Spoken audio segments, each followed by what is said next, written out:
Bonjour frères et sœurs, que la paix et la grâce de Dieu soient avec vous. La dernière fois, je vous ai parlé autour de ce thème, qui est assis sur le trône? Mon message d'aujourd'hui, le message de ce matin, sera justement un prolongement de ce dernier message.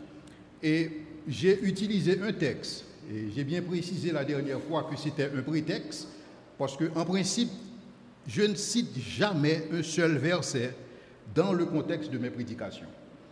Donc le texte que j'ai choisi pour vous, c'est « Garde ton cœur plus que toute autre chose, car de lui viennent les sources de la vie. » Chers amis, notre cœur se présente comme un trône, et c'est ce trône à partir duquel les grandes décisions qui nous concernent et sont prises.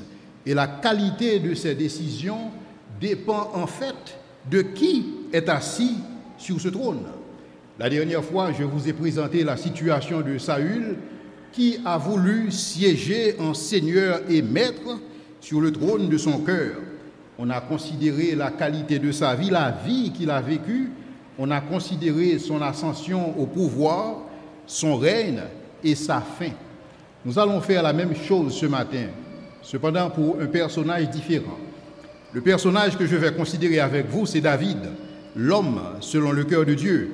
Je vais considérer son ascension au pouvoir, et son règne et la fin de sa vie. D'abord, son ascension au pouvoir. Alors, laissez-moi ouvrir une parenthèse pour ceux qui n'étaient pas présents le mois dernier, et quand j'exposais sur ce thème. Ce message est disponible sur une chaîne YouTube que vous pouvez, à laquelle vous pouvez vous abonner. La chaîne s'appelle Apologia, APP-O-LOGIA. Donc ainsi, vous pouvez entendre le dernier message qui a traité de ce sujet, qui est assis sur le trône. Comme Saül, David non seulement ne s'attendait pas à être roi, mais David n'avait pas non plus les qualités qu'il fallait pour être roi.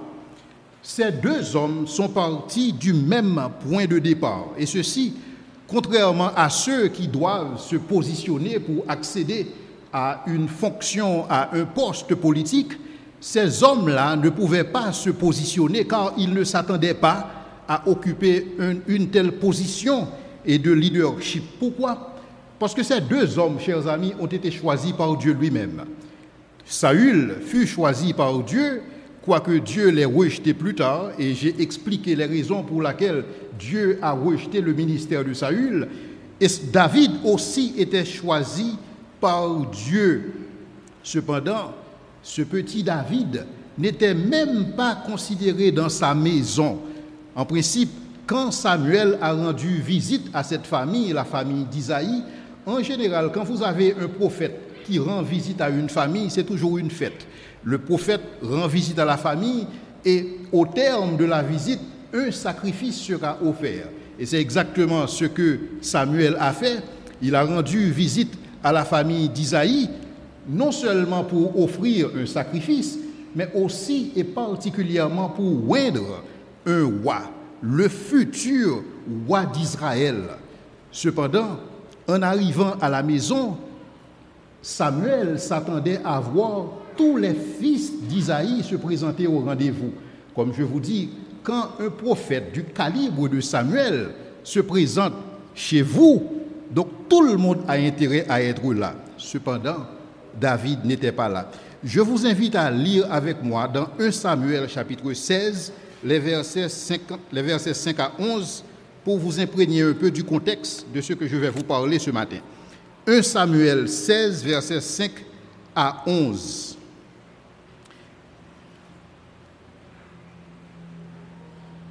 On peut commencer à partir du verset 4. Samuel fit ce que l'Éternel avait dit, et il alla à Bethléem.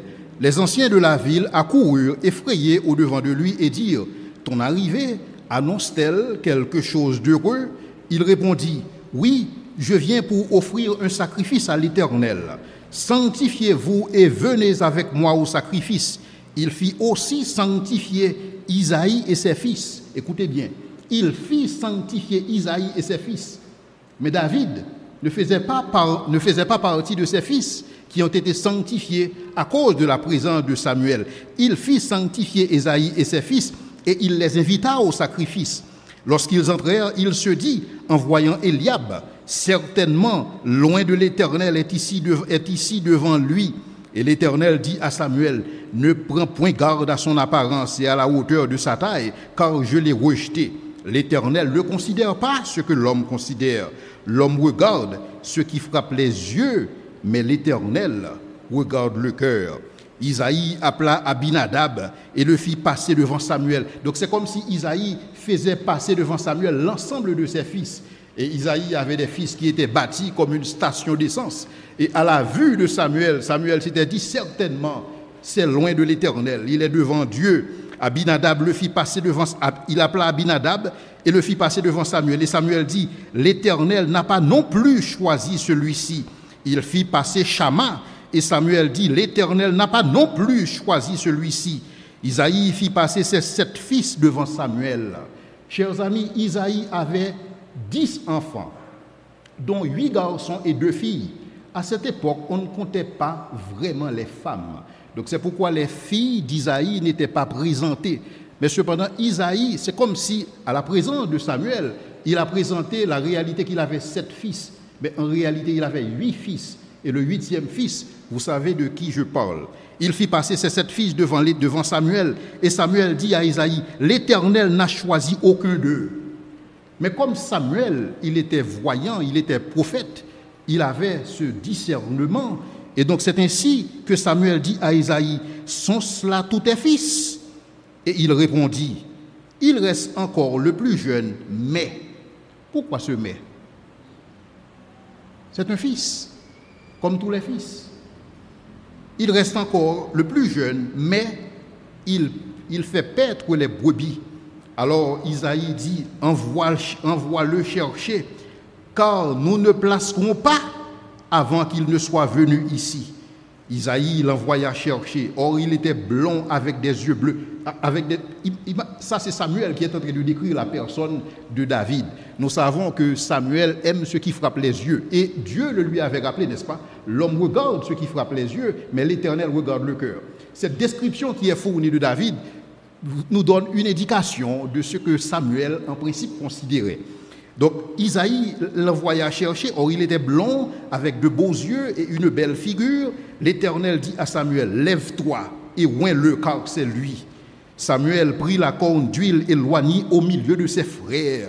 Tu dresses devant moi une table.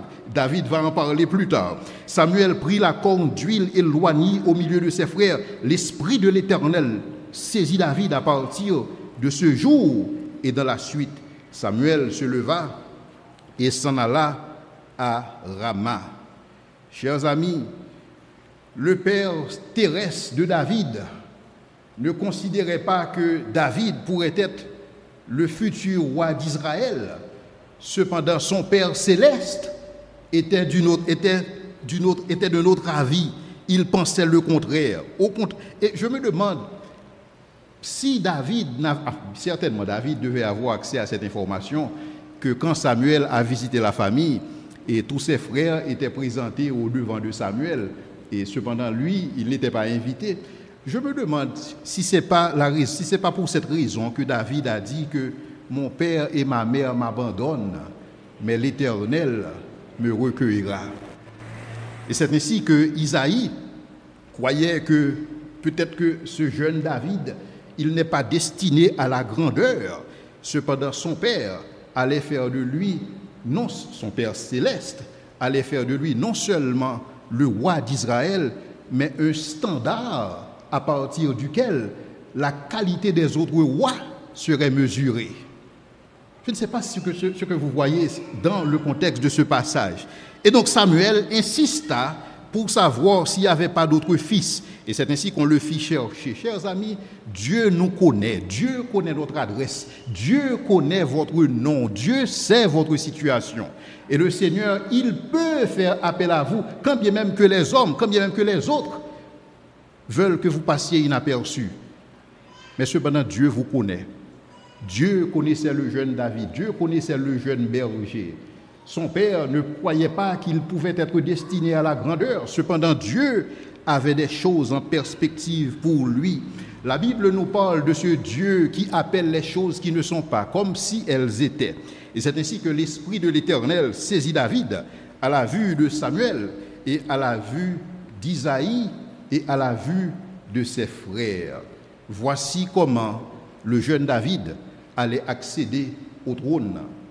Considérons maintenant son règne. Tout comme Saül, l'Esprit de l'Éternel allait revêtir David afin qu'il puisse exercer son ministère en qualité de roi. Pourquoi? Parce que ces hommes n'avaient aucune qualification pour devenir roi. Samuel, enfin, et je parle de Saül, Saül c'était le plus petit dans sa famille, dans la tribu des Benjamins. Il ne s'attendait pas à être roi. Et c'est pourquoi, quand il a accédé au trône, Dieu lui a donné un revêtement spécial pour qu'il puisse agir en qualité de roi. Et Dieu a fait la même chose pour le jeune David.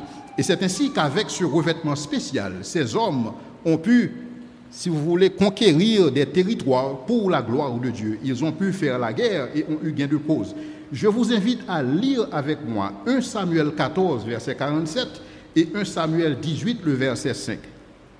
1 Samuel 14, verset 47, pour comprendre cette idée de ce revêtement que Saül avait reçu de la part de Dieu. 1 Samuel 14, verset 47.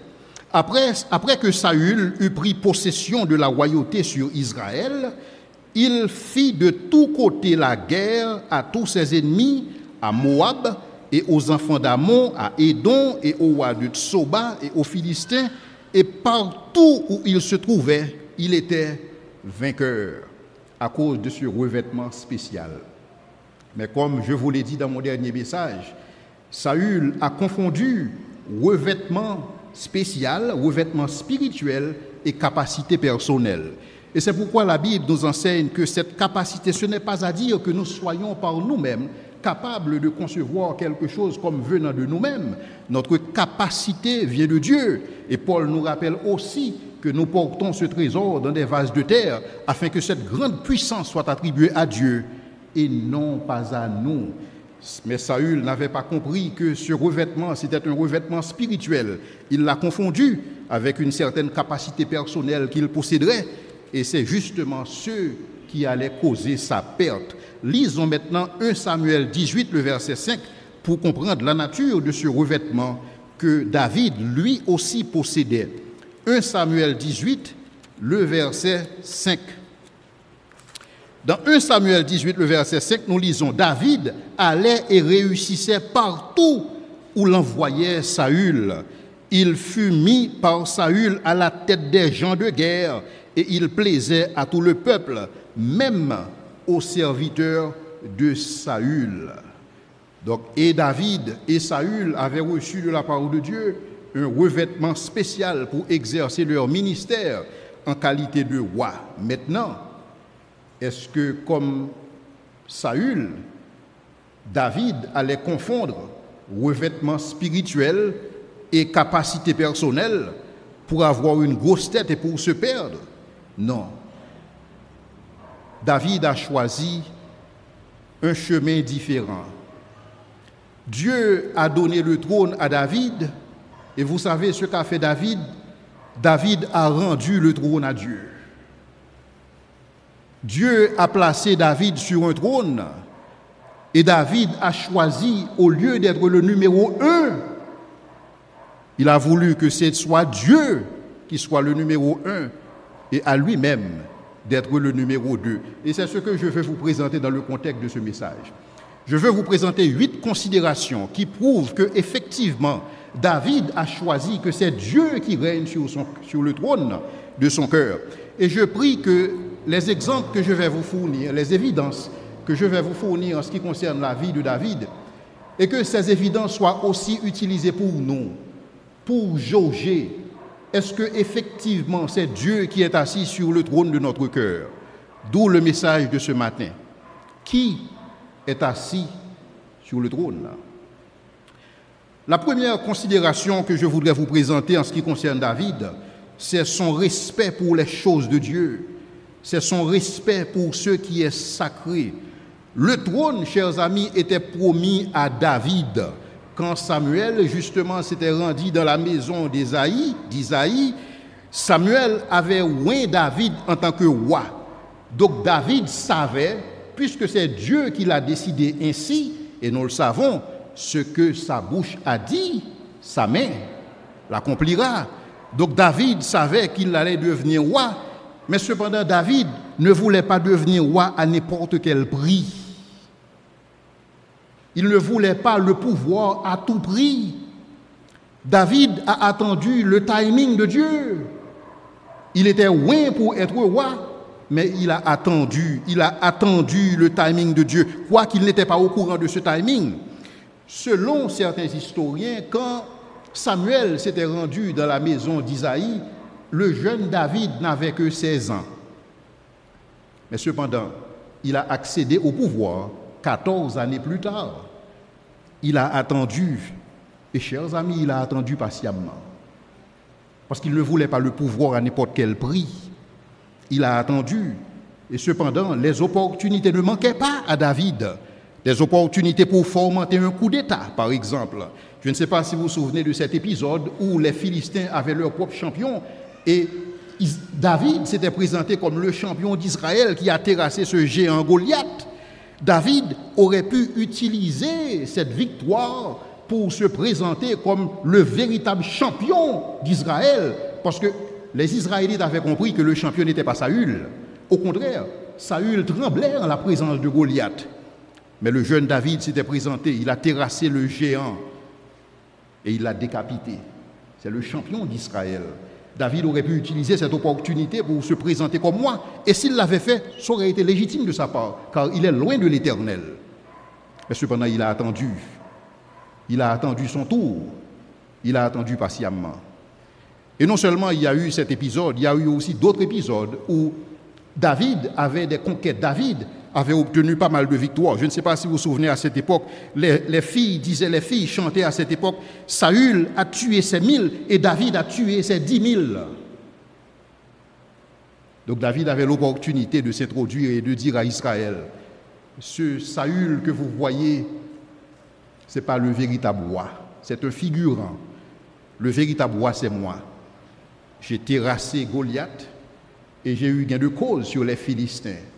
Établissez-moi comme roi sur le trône d'Israël.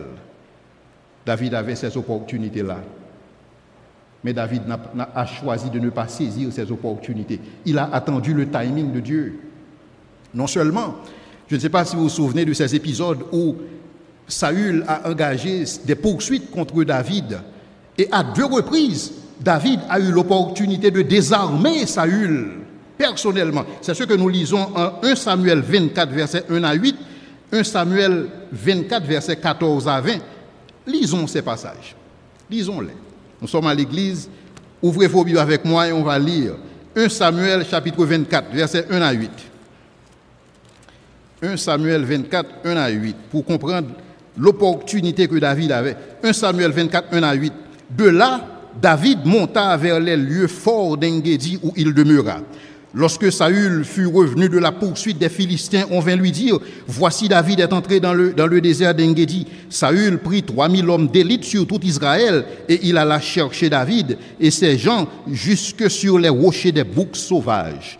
Il arriva à des parcs des brebis qui étaient près du chemin et là se trouvait une caverne où il entra pour se couvrir les pieds. David et ses gens étaient au fond de la caverne. Les gens de David lui dirent, voici le jour où l'Éternel te dit, je livre ton ennemi entre tes mains. Chers amis, quand vous avez cette onction de Dieu sur votre vie à 16 ans d'âge, où Dieu vous a promis le trône, et vous avez maintenant ce Saül livré entre vos mains, qui n'allait pas saisir cette opportunité? Et les gens ont dit à David, voici ce que Dieu te dit. Quand est-ce que Dieu leur a dit cela? Mais David avait le discernement, chers amis. Et c'est pourquoi nous autres aussi, en tant que chrétiens, il nous faut avoir le discernement. Quand des gens viennent nous voir et nous disent que voici ce que Dieu m'a dit te concernant, et de leur dire, ce n'est pas ce que disent les Écritures. Et c'est ce que l'ennemi, c'est ce que Satan, le serpent ancien, a fait à Jésus dans le contexte de sa tentation. Il est écrit, jette-toi en bas, et Dieu enverra des anges pour que tu ne puisses te heurter contre une pierre. Et Jésus a dit non, il est aussi écrit. C'est ce discernement, chers amis, qu'il nous faut quand on vit dans les derniers temps. Il dit, je livre ton ennemi entre tes mains, traite-le comme bon te semblera. David se leva et coupa doucement le pan de Saül. Après cela, le cœur lui battit. Chers amis, David était un homme de Dieu. Le cœur lui battit parce qu'il avait coupé le pan du manteau de Saül. Il ne voulait pas le pouvoir à n'importe quel prix. David était un homme de Dieu et il dit à ses gens que l'Éternel me garde de commettre contre mon Seigneur loin de l'Éternel. Chers amis, quand David parle de mon Seigneur loin de l'Éternel, il est en train de parler en fait de son ennemi. Il est en train de parler de celui qui le poursuivait. Il est en train de parler de celui qui voulait porter atteinte à sa vie. Mais cependant, Saül a bénéficié de l'onction de Dieu. Saül était loin de l'Éternel. Saül occupait une position établie par l'Éternel et David respectait cette position. C'est une position établie par Dieu. Dieu a établi des positions. Dieu a établi la famille comme institution divine. Dieu a établi le gouvernement civil comme institution divine. Et Dieu a établi l'Église comme institution divine. Et nous avons la responsabilité de respecter ces positions, indépendamment des gens qui les occupent, indépendamment de la qualité des gens qui occupent ces positions, qu'ils soient légitimes ou pas. Mais Dieu a établi ces positions. Ce sont des positions d'autorité. Et cela exige de notre part le respect. Il dit à ces gens que l'Éternel me garde de commettre contre mon Seigneur, loin de l'Éternel, une action telle que porter ma main sur lui, car il est loin de l'Éternel. Et par ces paroles, David arrêta ces gens et les empêcha de se jeter sur Saül, puis se leva pour sortir de la caverne. Il continua son chemin. Et comme si ce n'était pas suffisant, Saül a continué à le poursuivre et David s'était retrouvé en face d'une autre opportunité de terrasser Saül une fois pour toutes. En 1 Samuel 26, versets 8 à 12, que je vous invite à lire chez vous. Donc, chers amis, en agissant ainsi, David nous a montré qu'il a l'esprit du Christ qui nous demande d'aimer nos ennemis et de prier pour ceux qui nous maltraitent et qui nous persécutent et de ne pas rendre l'appareil. David a agi dans l'esprit du Christ. Première considération. Deuxième considération, David n'a pas cherché à se venger de ses ennemis. Au contraire, David a décidé de tout remettre entre les mains de Dieu. Il y a eu d'autres épisodes dans la vie de David où David a péché contre Dieu. Et à cause de son péché, Dieu a soulevé son fils contre lui. Et c'est ainsi que David a dû prendre la fuite en raison d'Absalom. Je vous invite à lire avec moi 2 Samuel chapitre 16, versets 5 à 12. 2 Samuel 16, 5, 12. Pour comprendre un peu le contexte de ce qui s'était passé dans cet épisode. 2 Samuel 16, 5, 12. David était arrivé jusqu'à Bakurim, et voici, il sortit de là un homme de la famille de la maison de Saül, nommé Shimei, fils de Guéra. Il s'avança en prononçant des malédictions, et il jeta des pierres à David et à tous les serviteurs du roi David. Tandis que tout le peuple et tous les hommes vaillants étaient à la droite et à la gauche du roi, Shimei parlait en le maudissant. « Va-t'en, homme de sang, méchant homme ! L'Éternel fait retomber sur toi tout le sang de la maison de Saül dont tu occupais le trône. Et l'Éternel a livré le royaume entre les mains d'Absalom, ton fils, et te voilà malheureux comme tu le mérites car tu es un homme de sang. » Mais cependant, David était accompagné d'un de ses gardes du nom d'Abishai. Et Abishai, c'est quelqu'un qui ne plaisante pas. Alors Abishai, fils de Théroudia, dit au roi, pourquoi ce chien mort maudit-il le roi, mon Seigneur? Laisse-moi, je te prie, aller lui couper la tête. C'est quelqu'un qui ne plaisante pas. Mais le roi lui dit, qu'ai-je à faire avec vos fils de Théroudia? S'il maudit, c'est que l'Éternel lui a dit, maudit David. Qui donc lui dira, pourquoi tu agis ainsi? Chiméi qui maudissait David, mais cependant David avait compris qu'il ne serait pas possible pour Chiméi de le maudire si l'Éternel ne donne pas la permission. Cher David comprenait que personne ne pouvait lui faire du mal, du tort, si l'Éternel ne le permet pas. Je pense qu'il nous faut une telle attitude quand nous sommes confrontés à des gens qui ne nous comprennent pas, et des gens qui pensent que notre vie est entre leurs mains. Ils pensent pouvoir faire ce qu'ils veulent de notre vie. Il faut savoir que Dieu est aux commandes. C'est ce que David savait. David savait que c'est Dieu qui le permet, et donc David savait qu'il n'avait pas à lutter contre la chair et le sang, mais contre les principautés, contre les esprits méchants dans les lieux célestes. Et dans ce contexte, David agit dans l'esprit du Christ, qui nous dit que toute chose concourt au bien de ceux qui aiment Dieu.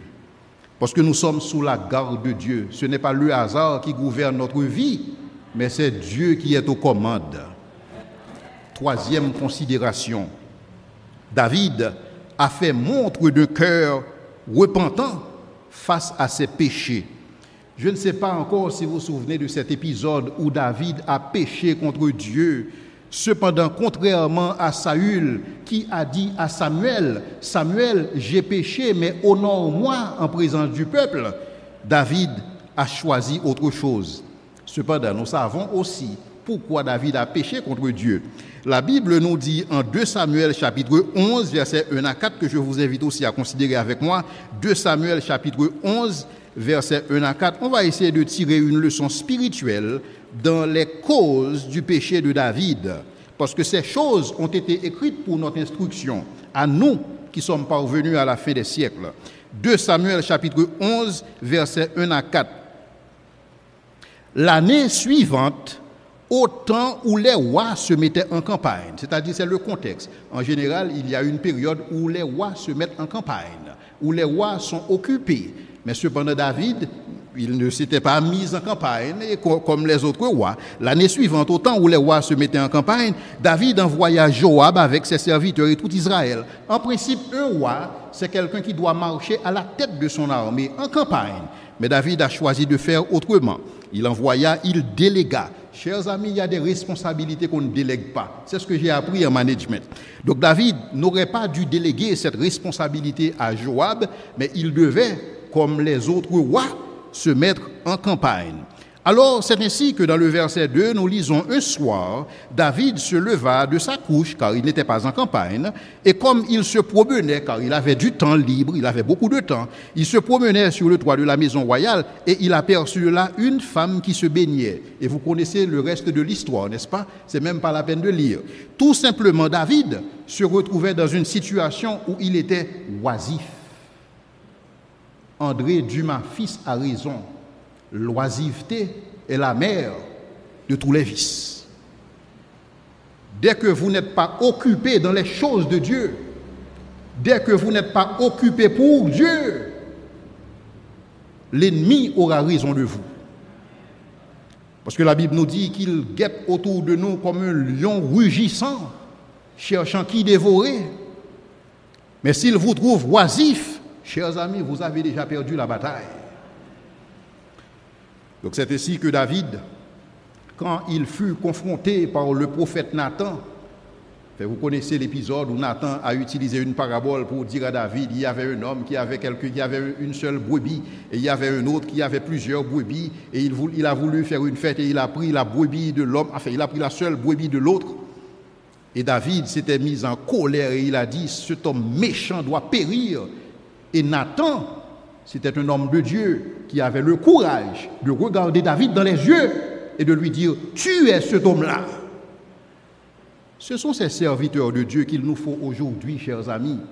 Des serviteurs qui fréquentent les palais, des serviteurs qui exercent un ministère en haut lieu dans le secteur privé, dans le gouvernement. Il nous faut ces gens qui ont la capacité de regarder les officiels dans les yeux et de leur dire « Tu es cet homme-là ». Mais aussi longtemps que nous avons des hommes de Dieu qui se convertissent en opportunistes, dans ces milieux, il n'y a aucun salut pour ce pays. Parce que l'Église a cessé de briller. L'Église a éteint sa lumière. Parce que quand on nous dit qu'en principe, dans les statistiques, nous sommes 52% de chrétiens protestants évangéliques dans ce pays, cela voudrait dire quelque part que nous sommes présents dans toutes les sphères d'influence. Pour quel résultat, chers amis? Zéro barré. Pourquoi? Parce que notre lumière ne luit plus. Nous avons peur. Nous ne pouvons plus parler doctement. Tu es cet homme-là, David. Mais David a fait quelque chose que Saül ne pouvait pas faire. Quand Samuel, lui aussi un prophète puissant, a décidé de confronter Saül sur son péché, Saül dit à Samuel, « Samuel, j'ai péché, mais honore-moi en présence du peuple. » Mais qu'a fait David? « Seigneur, j'ai péché et j'ai fait ce qui est mal à tes yeux. J'ai péché contre toi seul. » C'est ce que nous lisons dans le psaume 51. David avait un cœur repentant. David était un homme de Dieu. David savait que c'est Dieu qui siège sur son trône. Quand Dieu siège sur son trône, il faut qu'il y ait des évidences. Et ce sont ces évidences que je tenais à vous montrer pour ce qu'il s'agit de la personne de David. Quatrième considération. Et ainsi, chers amis, David a agi dans l'esprit du Christ qui nous dit que si nous confessons nos péchés, il est fidèle et juste pour nous pardonner et pour nous purifier de toute iniquité. Quatrième considération. Le cœur de David était tout entier à l'Éternel. La Bible nous dit que David servait Dieu d'un cœur dévoué. Son cœur était entier à l'Éternel. Et en fait, David, sa dévotion envers Dieu était telle que Dieu allait utiliser la dévotion de David comme un standard, comme une unité de mesure pour tous les rois qui allaient succéder à David. Chers amis, je vous invite à lire 1 Roi 15, versets 1 à 5. 1 Roi 15, 1 à 5, pour comprendre ce que Dieu a fait de David. Dieu a fait de David un standard, tout comme aujourd'hui Jésus est notre standard. Jésus-Christ est notre modèle. Dieu a fait de David un modèle pour tout Israël, parce que son cœur était entier à l'Éternel. 1 Roi chapitre 15, versets 1 à 5. 1 Roi 15, versets 1 à 5. La 10e année du roi du règne de Jéroboam, fils de Nébat, Abijam régna sur Juda. Il régna 3 ans à Jérusalem. Sa mère s'appelait Maca, fils d'Absalom. Il se livra à tous les péchés que son père avait commis avant lui, et son cœur ne fut point entier à l'Éternel, son Dieu, comme l'était le cœur de David. Chers amis, c'est Dieu qui parle. David était devenu la norme. David était devenu le standard. Mais à cause de David, l'Éternel, son Dieu, lui donna une lampe à Jérusalem en établissant ses fils après lui et en laissant subsister Jérusalem, car David avait fait ce qui est droit aux yeux de l'Éternel. Il ne s'était détourné d'aucun de ses commandements pendant toute sa vie, excepté dans l'affaire d'Uri le Héthien. Donc il y a une exception. Et c'est pourquoi Jésus-Christ est le modèle par excellence. La Bible nous dit qu'il a été tenté en toutes choses sans commettre de péché. Il n'y aura jamais d'exception dans la vie de Jésus-Christ. Et c'est pourquoi Jésus-Christ pouvait se tenir en face de ses ennemis pour leur dire « Qui de vous me convaincra de péché ?» Il n'y avait pas d'exception dans sa vie et personne ne peut le dire. Je ne peux pas le dire. Je ne peux pas parler ainsi.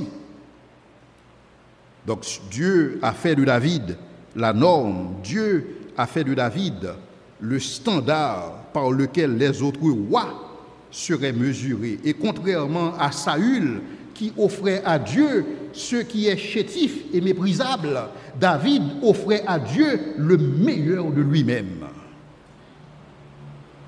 Et c'est ce que je vous invite à lire encore dans 1 Chronique 21, les versets 21 à 24. 1 Chronique 21, les versets 21 à 24.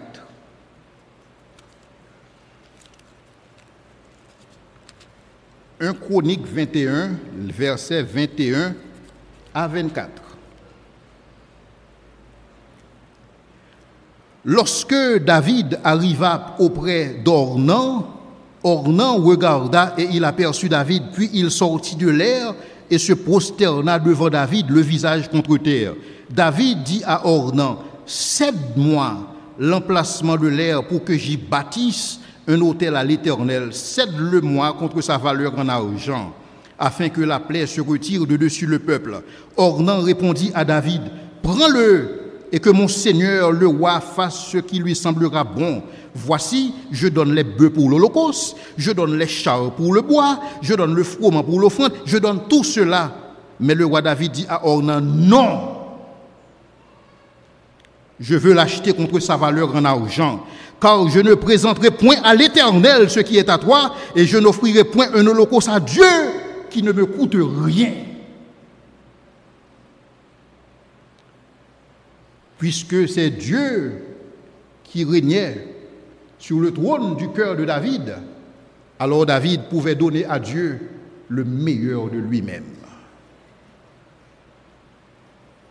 Donc en agissant ainsi, David, il faisait montre, il exemplifiait les enseignements de Christ qui nous demandent d'aimer l'Éternel de tout notre cœur, de toute notre âme, de toute notre force et de toute notre pensée.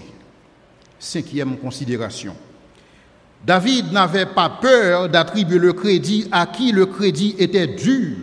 David n'avait pas peur d'attribuer le crédit à ceux qui le méritaient.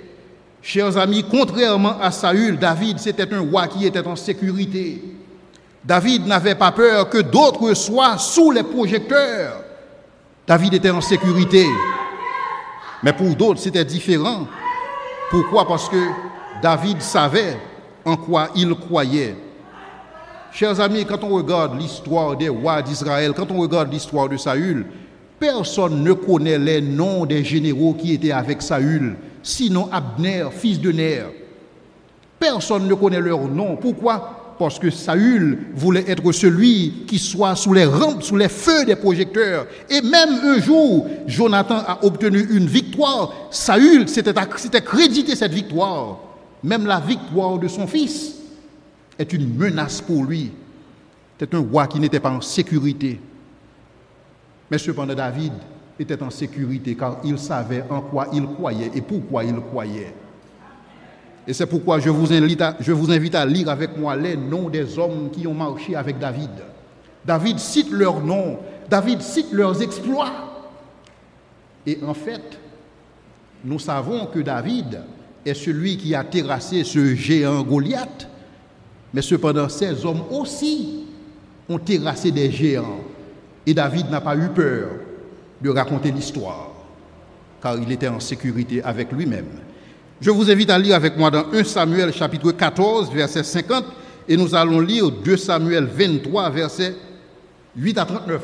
Mais je vais vous demander de lire ce passage chez vous. C'est un passage assez élaboré. 8, on ne va pas lire 30 versets. Enfin, je ne vais pas vous faire souffrir de la sorte. Mais je vous invite à lire avec moi 1 Samuel 14, verset 50, où David présente quelques hommes qui ont marché avec lui. 1 Samuel 14, le verset 50. 1 Samuel 14, verset 50, c'est là que nous lisons le nom du général qui a marché avec Saül. Une seule personne. C'est comme si l'armée de Saül ne constituait d'une seule personne. Et il a dit pour Saül, le nom de la femme de Saül était Akinoam, fils d'Akimat. Le nom du chef de son armée était Abner, fils de Ner, oncle de Saül. Mais cependant, pour ce qu'il s'agit de David, nous avons un chapitre qui est dédié aux héros des hommes qui ont marché avec David, que je vous invite à lire avec moi en 2 Samuel. 2 Samuel chapitre 23, versets 8 à 39. On ne va pas lire tous les versets, mais je voudrais que vous ayez au moins à l'esprit l'idée que nous sommes en train de parler d'un homme qui était en parfaite sécurité. 2 Samuel chapitre 23, versets 8 à 39. Voici les noms des vaillants hommes qui étaient au service de David. Joké-Bathshébet, le Takémonite, l'un des principaux officiers, il brandit sa lance sur 800 hommes qu'il fit périr en une seule fois. David n'a pas réalisé un tel exploit. Mais David n'a pas peur de le mentionner.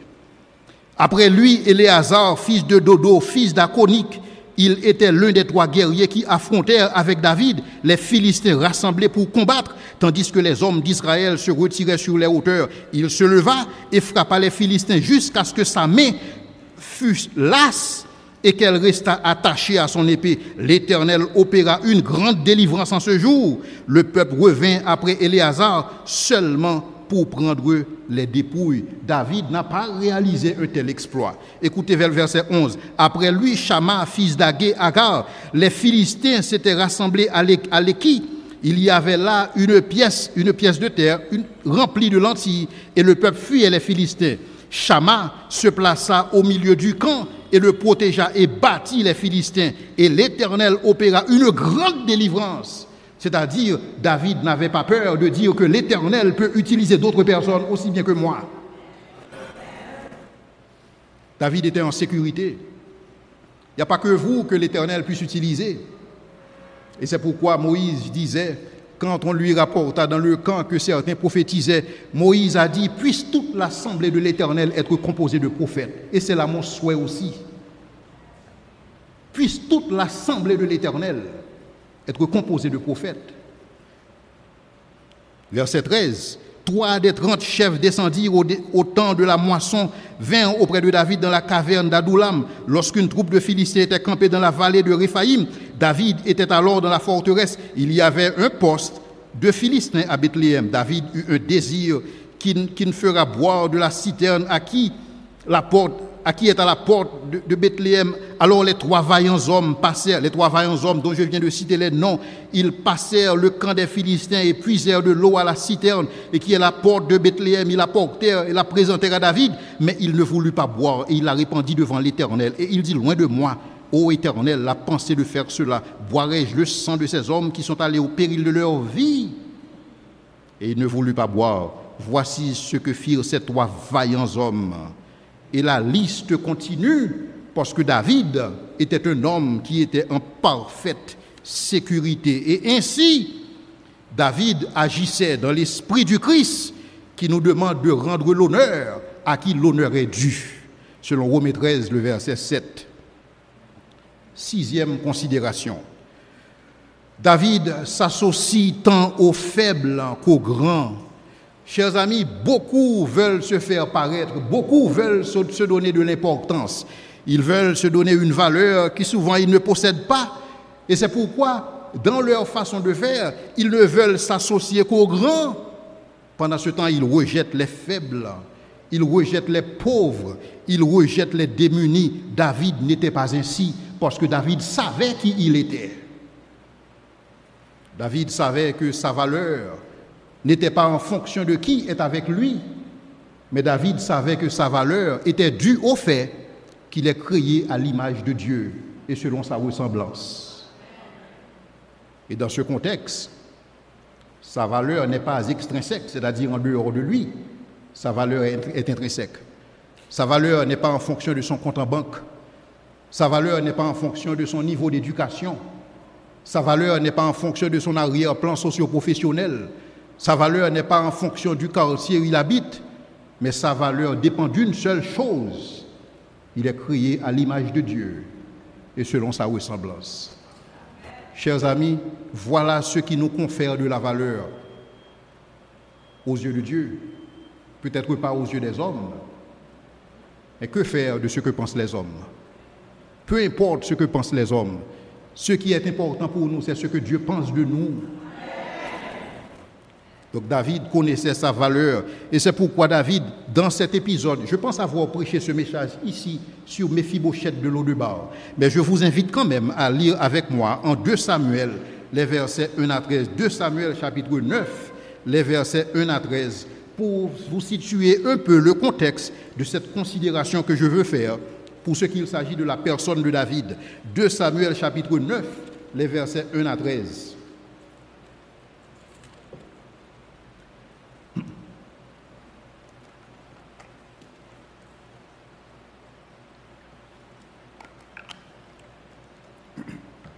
David dit, reste-t-il encore quelqu'un de la maison de Saül pour que je lui fasse du bien à cause de Jonathan? Or, il y avait un serviteur de la maison de Saül nommé Tsiba que l'on fit venir auprès de David. Le roi lui dit, es-tu Tsiba? Et il répondit, ton serviteur. Le roi dit, n'y a-t-il plus personne dans la maison de Saül pour que j'use envers lui de la bonté de Dieu? Et Tsiba répondit au roi, il y a encore un fils de Jonathan, perclus des pieds. Ce n'était pas la peine pour Tsiba d'ajouter ce qualificatif pour ce qu'il s'agit de Méphibosheth.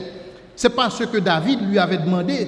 David n'était pas intéressé par la condition de la personne à qui il voulait faire du bien. Mais David voulait savoir, y a-t-il encore quelqu'un? Donc cette considération n'avait pas sa place, mais il est perclus des pieds. Et le roi lui dit, où est-il? C'est-à-dire, c'est comme si David disait, peu importe qu'il soit perclus des pieds, où est-il? Et Tsiba répondit au roi, il est dans la maison de Makir, fils d'Amiel à Lo-debar. Et le roi David l'envoya chercher dans la maison de Makir, fils d'Amiel à Lo-debar. Pour ceux qui n'ont pas écouté ce message, je vous invite à l'écouter. Méphibosheth de Lo-debar. Et Méphibosheth, fils de Jonathan, fils de Saül, vint auprès de David, tomba sur sa face et se prosterna. David dit, Méphibosheth, et il répondit, voici ton serviteur. David lui dit, ne crains point, car je veux te faire du bien à cause de Jonathan ton père. Je te rendrai toutes les terres de Saül ton père, et tu mangeras toujours à ma table. Chers amis, c'est uniquement dans le royaume de David qu'on peut voir quelqu'un perclus des pieds, assis à la table du roi. Uniquement dans le royaume de David, on peut voir quelqu'un perclus des pieds, handicapé physique, à mobilité réduite, on dirait, pour être politiquement correct aujourd'hui. Mais cet homme était assis à la table du roi, avec les fils du roi et avec ses grands, ses officiels. Et en agissant ainsi, David exemplifie l'enseignement de Christ qui veut que nous nous associons aussi avec ceux qui ne peuvent pas nous rendre l'appareil, chers amis. Avec ceux qui ne peuvent pas nous retourner l'ascenseur, chers amis. Et quand nous cherchons des gens envers qui nous voulons faire du bien, trouvons-nous des gens qui ne peuvent pas nous retourner l'ascenseur aussi. Trouvons-nous ces gens. Ces gens ont aussi besoin de nous, et pas seulement les nantis. Parce qu'il est de notre coutume dans cette culture où les gens aiment donner à ceux qui ont déjà et qui n'ont même pas besoin de leurs gestes. Cependant, il y a des gens qui se meurent et des gens qui ne bénéficient même pas d'un regard de pitié, un regard de compassion. Pourquoi? Parce que ces gens ne peuvent pas retourner l'ascenseur, ces gens ne peuvent pas faire l'appareil. David agissait dans l'esprit du Christ qui nous demande d'avoir pitié des autres, de nous associer aux faibles. Et c'est ce qui est exprimé dans Luc chapitre 12, Luc chapitre 14, verset 12-14, que vous pouvez lire. Chers amis, certains donnent tout simplement pour s'attirer de la faveur. Mais cependant, David était différent. David était différent. Luc 14, verset 12-14. Puisqu'il y a certains qui insistent à lire ce passage, lisons ensemble. Luc chapitre 14, verset 12-14, pour comprendre l'enseignement de Jésus que David a exemplifié. Luc 14, verset 12-14. Il dit aussi à celui qui l'avait invité, lorsque tu donnes à dîner ou à souper, n'invite pas tes amis, ni tes frères, ni tes parents, ni tes voisins riches, de peur qu'ils ne t'invitent à leur tour et qu'on ne te rende l'appareil. Mais lorsque tu donnes un festin, invite les pauvres, les estropiés, les boiteux, les aveugles, et tu seras heureux de ce qu'ils ne peuvent pas te rendre l'appareil, car elle te sera rendue à la résurrection des justes. Ici, Jésus ne veut pas dire qu'il ne faut pas avoir une communion fraternelle avec ses amis, avec ses proches, mais tout simplement, Jésus voulait dire aussi d'avoir considération pour ces personnes-là et de ne pas seulement se focaliser sur les nantis de ce monde. 7e considération, David n'avait pas honte d'exprimer publiquement sa foi et son amour pour Dieu. David n'avait pas honte d'exprimer publiquement sa foi et son amour pour Dieu. Chers amis, l'une des ruses du diable pour nous, c'est de nous porter à privatiser notre foi. Et ça, c'est une ruse du diable.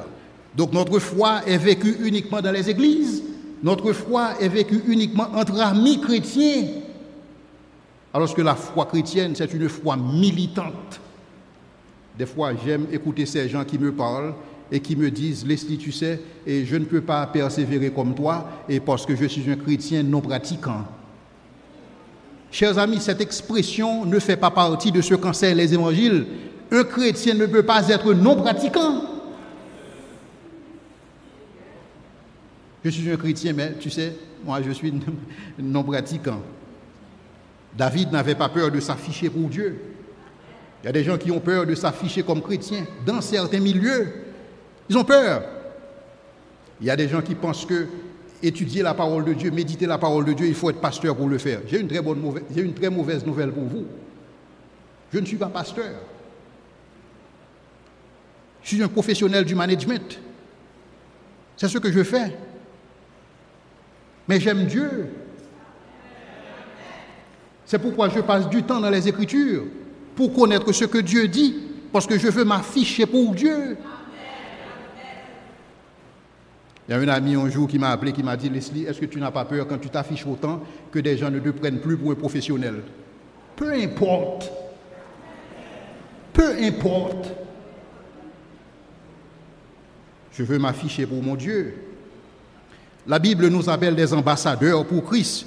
Avez-vous jamais vu un ambassadeur se cacher pour sa fonction? Vous avez déjà vu un ambassadeur se cacher qui ne veut pas qu'on sache qu'il est un ambassadeur? C'est uniquement dans le royaume de Dieu où les ambassadeurs ont peur de se dire ambassadeurs pour Christ. Uniquement dans le royaume de Dieu. Ces gens ont peur de s'afficher parce qu'ils préfèrent la gloire des hommes plus que la gloire de Dieu. Voilà le problème. Nous préférons la gloire des hommes plus que la gloire de Dieu. Mais David, lui, il voulait la gloire de Dieu et la gloire de Dieu seul. Et c'est pourquoi il pouvait dire, non pas à nous, ô Éternel, non pas à nous, mais à ton nom, donne gloire. Non pas à nous. Donc dans ce contexte, David pouvait exemplifier ce que le Christ a fait. Et je vous invite à lire avec moi en 2 Samuel chapitre 6, les versets 12 à 22. On ne va pas lire tous ces versets, mais au moins je veux situer le contexte biblique de ces considérations que je fais pour ce qu'il s'agit de la personne de David. 2 Samuel chapitre 6, versets 12 à 22. 2 Samuel chapitre 6, 12, 22. On ne va pas tout lire, mais on va tout simplement essayer de vous donner un peu l'idée de ce que je fais. On vint dire au roi David, l'Éternel a béni la maison d'Obédédom et tout ce qui est à lui à cause de l'arche de Dieu. Et David se mit en route et il fit monter l'arche de Dieu depuis la maison d'Obédédom jusqu'à la cité de David au milieu des réjouissances. Quand ceux qui portaient l'arche de l'Éternel eurent fait 6 pas, on sacrifiait un bœuf et un veau gras. David dansait de toute sa force devant l'Éternel, et il était ceint d'un éphod de lin. David et toute la maison d'Israël firent monter l'arche de l'Éternel avec des cris de joie et au son de la trompette. Comme l'arche de l'Éternel entrait dans la cité de David, Michal, fille de Saül, regardait par la fenêtre et voyant le roi David sauter et danser devant l'Éternel, elle le méprisa dans son cœur. Ça ne te ressemble pas. Un roi n'agit pas ainsi. Un professionnel chrétien n'agit pas ainsi. Ça ne te ressemble pas. Il y a des gens qui vont vous le dire. Un directeur général n'agit pas ainsi. Un ministre n'agit pas ainsi.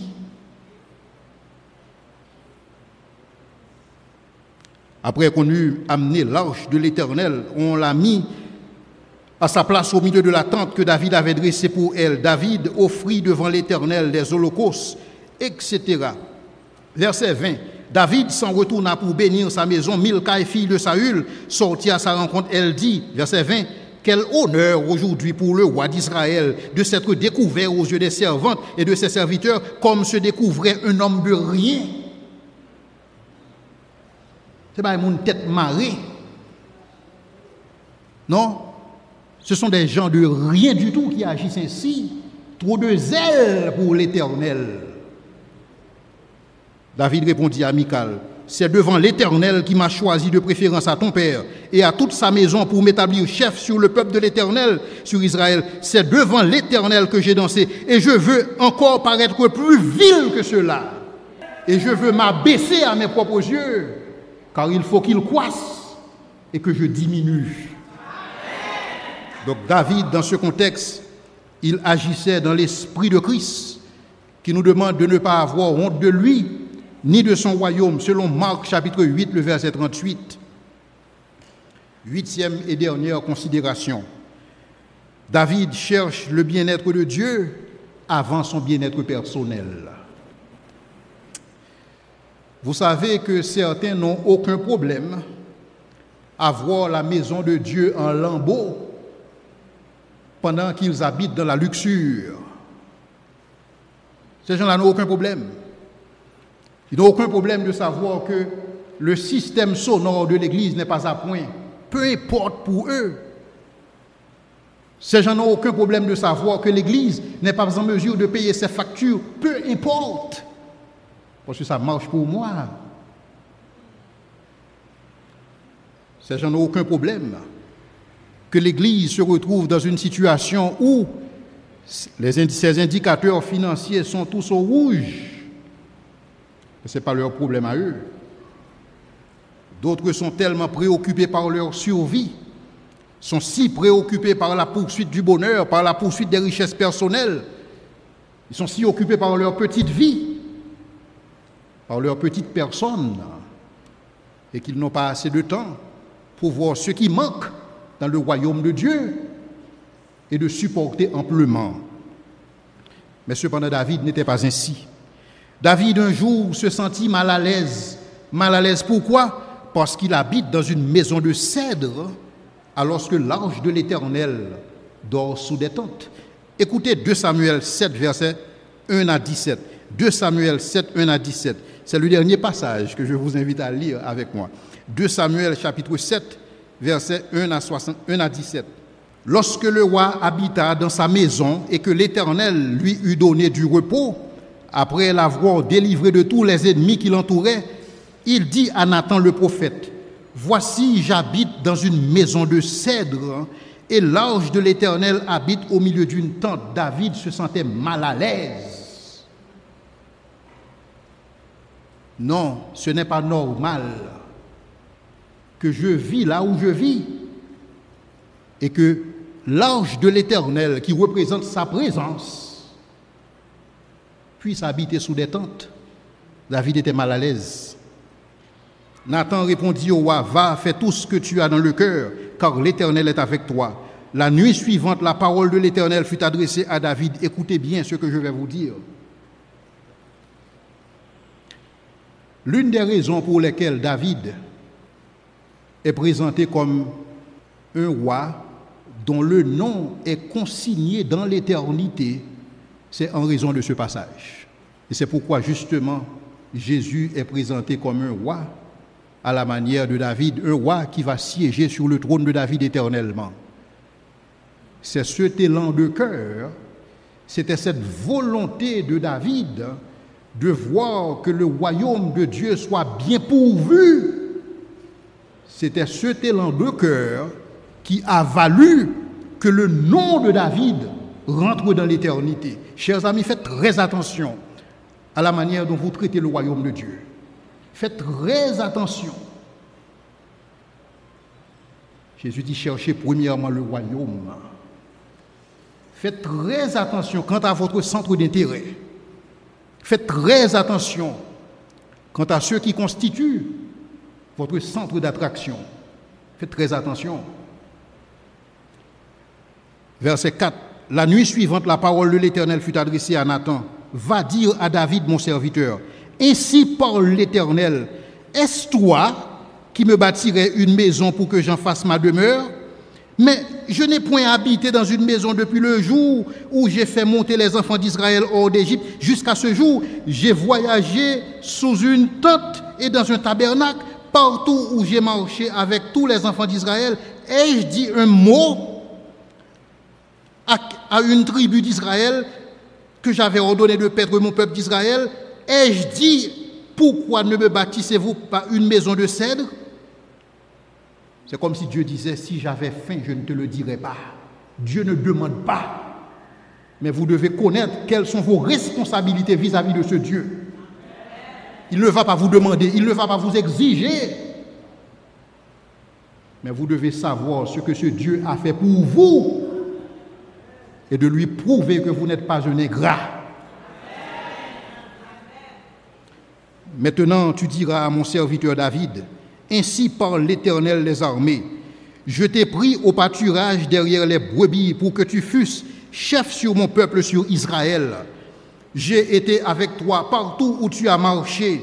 J'ai exterminé tous tes ennemis devant toi et j'ai rendu ton nom grand comme le nom des grands qui sont sur la terre. J'ai donné une demeure à mon peuple, à Israël. Je l'ai planté pour qu'il soit fixé et ne soit plus agité, pour que les méchants ne l'oppriment plus comme auparavant. Et comme à l'époque où j'avais établi des juges sur mon peuple d'Israël, je t'ai accordé du repos en te délivrant de tous tes ennemis. Et l'Éternel t'annonce qu'il va te créer une maison.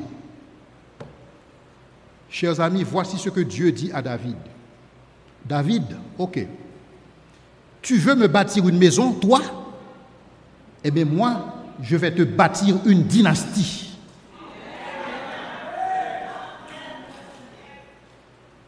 C'est ce que tu veux faire, David? C'est ce élan de cœur. Donc tu m'approches, tu veux que j'habite dans une maison parce que tu n'es pas confortable dans une maison de cèdre pendant que l'ange de l'Éternel dort sous des tentes. Regarde ce que je vais faire de toi, David. Regarde. Quand tes jours seront accomplis et que tu seras couché avec tes pères, verset 12, j'élèverai ta postérité après toi. Et celui qui sera sorti de cette entrailles, j'affermirai son règne. Ce sera lui qui me bâtira une maison à mon nom, et j'affermirai pour toujours le trône. Je serai pour lui un père, et il sera pour moi un fils. S'il fait le mal, je le châtierai avec la verge des hommes et avec les coups des enfants des hommes. Mais ma grâce ne se retirera point de lui comme je l'ai retiré de Saül, que j'ai rejeté devant toi. Ta maison et ton règne seront pour toujours assurés, et ton trône sera pour toujours affermi. Puisque tu veux descendre de ton trône et me céder la place, je vais affermir ton trône pour toujours. En sorte que le Fils de Dieu, on va toujours dire de lui qu'il s'assiera sur le trône de David. Parce que David avait cet élan de cœur. Et à cause de cette dévotion que David avait à Dieu, David non seulement est devenu un modèle et que sa maison est devenue une dynastie et son trône est devenu un trône éternel. Et c'est pourquoi Dieu dit dans 1 Samuel 2, le verset 30, « J'honore ceux qui m'honorent et je méprise ceux qui me méprisent. » Si vous méprisez les choses de Dieu, si vous n'avez point d'égard aux choses spirituelles, et c'est pourquoi justement l'apôtre nous dit, affectionnez-vous, si vous êtes véritablement ressuscité avec Christ, affectionnez-vous aux choses d'en haut, et non seulement à celles qui sont sur la terre. David est le 8e enfant d'Isaïe. Nous savons que le chiffre 7, c'est le chiffre de la perfection, mais le chiffre 8, c'est le chiffre du renouveau. David a donné le ton pour ce qu'il s'agit d'Israël. Et c'est pourquoi aujourd'hui, je vous invite à renouveler votre dédicace envers Dieu, à vous assurer effectivement que c'est lui qui est assis sur le trône. Saül, quant à lui, Il n'a pas voulu céder le trône à Dieu. Il a voulu régner sur son trône en qualité de Seigneur et Maître, mais c'était pour sa perte, parce que nos idées et nos actions ont des conséquences. Saül, en ne pas voulant que Dieu siège sur le trône de son cœur, il était l'artisan de sa perte. Mais cependant, ce matin, Jésus veut régner dans vos cœurs. Et c'est pourquoi le texte nous dit en Apocalypse 30, le verset 20, « Voici, je me tiens à la porte et je frappe. Si quelqu'un entend ma voix et ouvre la porte, j'entrerai chez lui, je souperai avec lui et lui avec moi. » Dans la vie de David, je vous ai présenté 8 considérations, 8 évidences qui prouvent effectivement que c'est Dieu qui est assis sur le trône de son cœur. Laissez-moi vous faire cette question en guise de conclusion. Quelles sont les évidences qui, dans votre vie, prouvent effectivement que c'est Dieu qui siège sur le trône de votre cœur? Je vous invite à méditer sur cette question pendant la nuit et pendant toute la semaine. Que le Seigneur vous bénisse.